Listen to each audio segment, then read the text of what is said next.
This is my 1994 Mitsubishi 3000 GT, and it is my dream car that I bought just about 2 months ago. When I bought it, the car wasn't working, but we fixed the problem fairly easily and got it to the point where the car would not only turn on, but drove amazing. But as you can see today, it's up on jack stands with the hood up because there is a problem that we are going to need to address, and it is the fact that, well, it needs new timing belts. I haven't even loosened anything up yet. These are so loose at this point that you could pretty much just pull them right off the cam belt gears, which is what I did. My name is Phil Super, and today we are going to be diagnosing and possibly replacing the timing belt on my dream car and seeing if it's actually something that's worth doing myself, or should I have taken it to a mechanic? Let's find out. Now, to have some full disclosure with you guys, the car broke about a month and a half ago, but I've been putting off for so long making this video because I've had a feeling that it's going to be a lot of work and it could be catastrophic nonetheless. Now, if you guys are following me on Instagram, you probably would have seen that there was a few times where I posted a few updates to this car on there, letting you guys know that I got it to crank but not start, and this all started because of me wanting to replace spark plugs, although that wasn't even the issue. So I may have mentioned when I first got the car, but it did have a small oil leak coming from the rear valve cover. So I decided, since I got the car, I might as well just knock out the process of replacing the spark plugs and the valve covers all at once. So I went ahead and did that, but when I tried to turn the car back on, it would crank but not start. I ended up running it through all the different processes that I needed to test, checking for spark, checking for fuel, checking for air. All those seemed to be fine, but when I went to timing, all the cam marks were completely off and none of the 4 cams were timed correctly. So in essence, I need to start at least by replacing the timing belt on this car, and that's a process that we're going to start, but I do want to check one thing to see if it's even worth it, and that's checking to see if the valves have bent by coming in contact with the pistons, because this is an interference engine. For those of you who don't know what an interference engine means, it means that the valves come in contact with the pistons when the pistons are all the way up. Now, this doesn't normally happen when the engine is timed correctly. With a non-interference engine, even if the cams come out of time with the valves, they still will not contact no matter what, but this engine is not one of those where the valves will come in contact with the pistons, so we could have some bent valves on our hands. But I want to go ahead and check, and there's one way to do it without having to pull the heads off, and that's with a borescope. This here is a borescope. Now, you may call it a coincidence, but I got this about a week ago from my dad. He had no idea that I really needed one in order to see if my engine was well hexed. What we're gonna do is we're gonna shove this down the spark plugs, which I've already pulled out, and we're gonna go ahead and inspect the front 3 pistons to see if we can see any silver marks where possibly the valves could have come in contact with the head. Now, if there are marks, that doesn't necessarily mean that we can't replace the timing belt and have it run, but it does increase the likelihood that the valves are actually bent, which means the car will still run, but there will be blow by where the valves don't seal properly, so the car won't run as well as it possibly could. Let's go ahead and shove this borescope down inside and see if we could actually figure out if there are marks on the insides of the cylinder heads. All right, starting by shoving it down this first piston here. All right, and once you can see, let me bend this a little bit. All right, when we look around on the inside, you can see that the piston is pretty stinking coated in carbon. Not ideal, but stuff we can clean out. Now, the good thing is we're not seeing any silver marks where the pistons would have come in contact with the cylinder. So this piston looks okay, but let's check out the next one. Next piston over. So far, so good as we continue to turn it. Borescope ain't the easiest thing to use, I ain't gonna lie. So looking all around, we're actually looking pretty good on this piston as well. No real scarring around the outside. Really no silver marks. They'd be a lot more obvious. Not seeing anything there. So currently we're 2 for 2, which ain't bad. Let's go ahead and check this third one. Okay, so this one, it looks like we're seeing a little mark there in the middle of the screen. So in this piston, it looks like we have one little mark there on the side of the screen. I'll zoom in on it for you. But that's a tiny mark, and so for the most part, we're looking all right. Especially when considering that of the 3, we only have one tiny mark on one. It looks like we're in a good enough spot to replace the timing belt. Does this mean that there won't be any blow by? No. There's a chance that there's a slight dent on this piston right here, because these 2 look fine, but there's a slight dent on one of the valves here. The nice part about all this is the fact that we're only seeing one valve mark on one of the pistons. So this is a 24 valve system, which means that there's 4 valves for each piston, and so 0 out of 4 hitting here, 0 out of 4 hit here, and it looks like only 1 out of 4 even kind of nicked it. So we're in a good enough spot where I feel confident that we can go ahead and start replacing the timing belt, which is going to be a long process, but we got to start somewhere. Before you get started, there's going to be a few parts that you're going to need, and now it may seem like the obvious is just a timing belt, but in our case, our most important part is actually this right here, which is our belt tensioner. And this is the part that failed, because if I look at the belt's in okay condition. It actually looks in great condition, honestly, but this piece failed, which meant the belt was no longer in tension, which means it came loose and fell off, and since it fell off, we might as well replace everything. So we have a new belt, a new tensioner, pulleys, water pump, which is going to be the best time to replace the water pump if you're replacing a timing belt, more specifically, if your water pump is one that's connected to the timing belt system, replace the water pump while you're doing the timing belt, or vice versa. There's no reason you should do a timing belt and not a water pump. You can do a water pump without the timing belt. The timing belt is in good condition, but there's no point not to do them. They're on the same maintenance schedule every 100,000 100,000 miles, so you might as well do them. And we're gonna do it with ours. I also have another belt that I think is for the alternator. I found it lying around way back in Nam when I had my first 3000 GT, so I'm gonna replace that as well if it fits.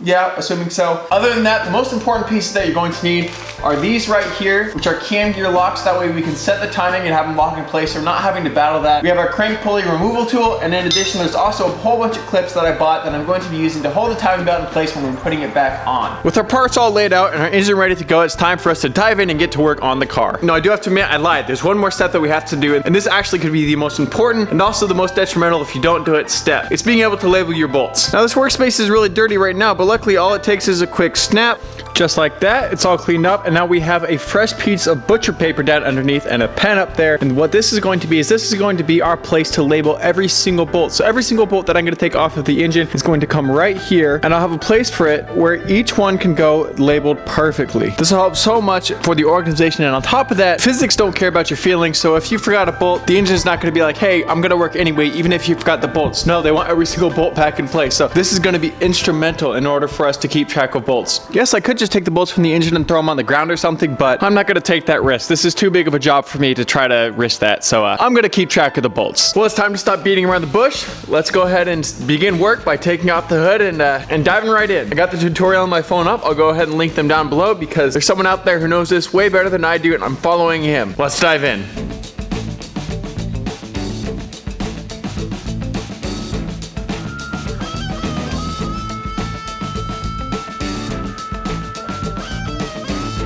We're at a point in the process where I began the disassembly. I've pulled some of the hoses out of the way for the most part, and that's about all I've done. But now it's time to actually line up the cam gears. Now, as I briefly mentioned before, I haven't removed the belt yet. Well, I kind of have, but I haven't for this specific process. This kind of just came off when I started like tinkering with it a little bit, but now I actually need to line up the cam gears themselves. What I'm going to do now is I'm going to line all 4 cam gears in the crank up to top dead center, and then use the cam lockers we got to go ahead and put those in place, so that way these don't move and we can continue the process moving forward.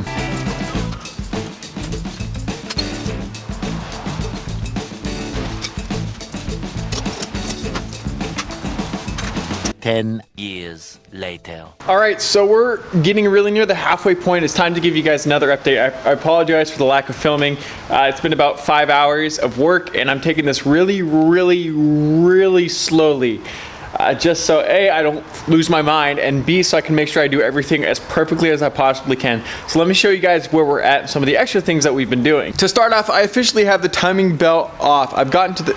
Someone's up there honking. But I officially have the timing belt off, and we're not quite at the halfway point because I still have to remove the water pump, but I wanted to give you guys an update before I went ahead and did that. So we got our gears locked off, our timing belt off, all a bunch of accessory parts off, and the thing that's really been helping me keep my sanity the most is taking small breaks to clean and fix any parts that really need it, because we've run into a couple issues. In addition to that, it's just super therapeutic for me. For example, the fender liner here, I went ahead and cleaned and repainted black, and I'm actually in the middle of doing the same process for the timing belt cover. I'm repainting that black, and then I'll redo the marks down here where it says where top dead center is. I'll redo those white, but just giving that a fresh coat. So, I mean, honestly, less so because it needs it, and more so just because I really want to. Now, I did come across one issue that we had, and luckily I was able to fix it. Now, this is my engine mount, and if you didn't know anything about cars, they're supposed to be in one piece.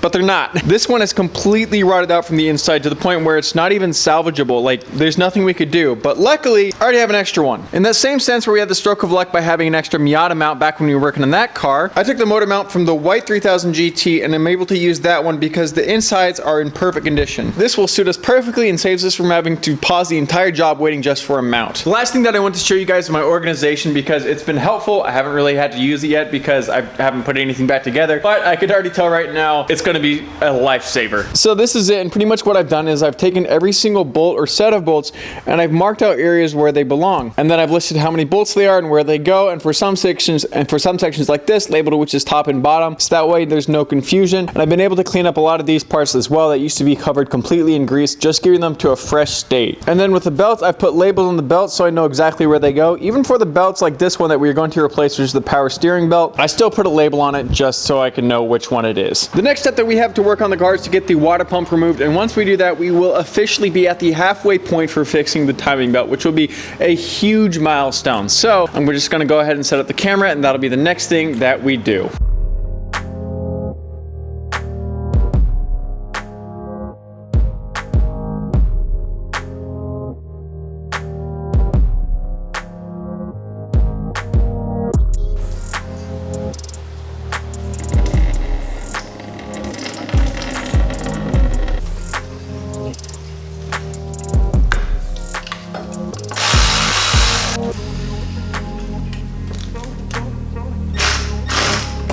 Well, it's officially time to start putting the timing belt back in. We have the water pump in, and that's the only thing we needed to get in before the timing belt goes back on. So let's go ahead and grab all our pieces from down there, all our bolts that we labeled because we're so precise, and let's go ahead and start shoving everything back into this car so hopefully we can get it running. Let us begin.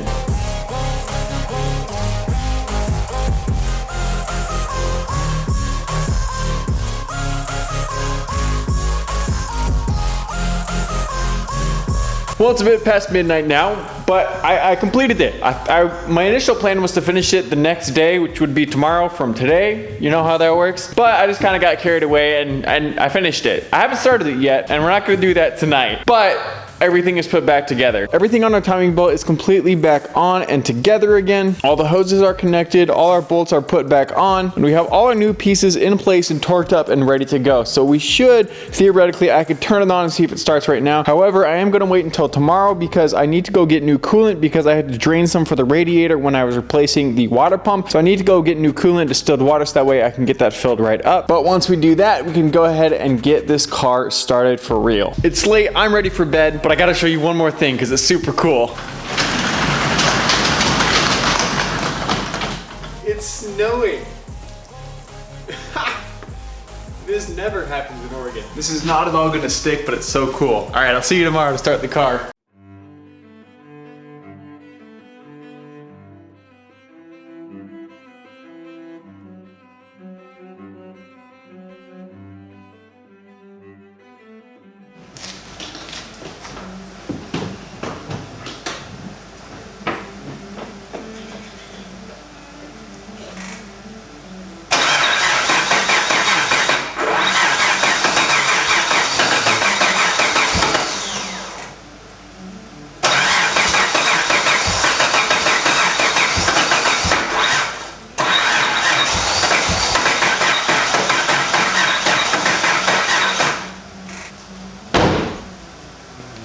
Bummer.